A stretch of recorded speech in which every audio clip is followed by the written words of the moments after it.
Hello friends, welcome to my channel. இன்றைக்கி நம்ம மசால் வடை எப்படி செய்கிறதுன்னு பார்க்கலாம். 1/4 கிலோ பருப்பை ஒரு 4 மணி நேரம் ஊற வச்சுருக்கிறேன்.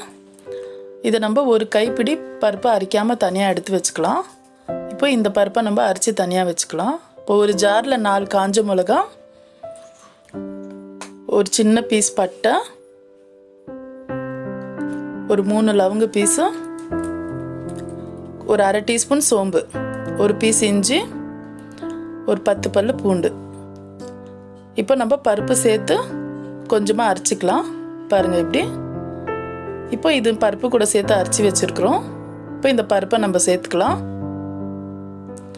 இப்போது நான் 2 மீடியம் சைஸ் வெங்காயம், புதினா, கொத்தமல்லி, கருவேப்பிலை, பச்சை மிளகா, கொஞ்சம் சுவைக்கீரை இதெல்லாம் கட் பண்ணி வச்சுருக்குறேன்.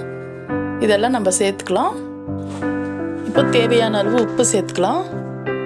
ஒரு 1/4 டீஸ்பூன் சோடா சேர்த்துக்கலாம். இப்போ சேர்த்து நம்ம இதெல்லாம் நல்லா மிக்ஸ் பண்ணி வச்சுக்கலாம். இப்போ நம்மளுக்கு எந்த சைஸ் வேணுமோ அந்த சைஸ்க்கு நம்ம வடை மாவை உருண்டை பிடிச்சி ஒரு தட்டில் வச்சுக்கலாம்.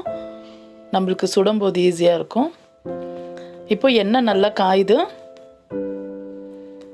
பாருங்கள். வடை மாவை இப்போ நம்ம ஒன்றுன்னா தட்டி தட்டி போட்டுக்கலாம்.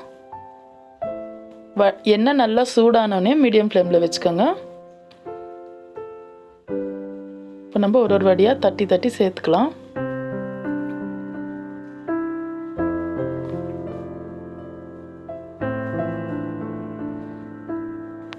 இப்போ ஒரு நிமிஷம் போல் திருப்பி விடலாம்.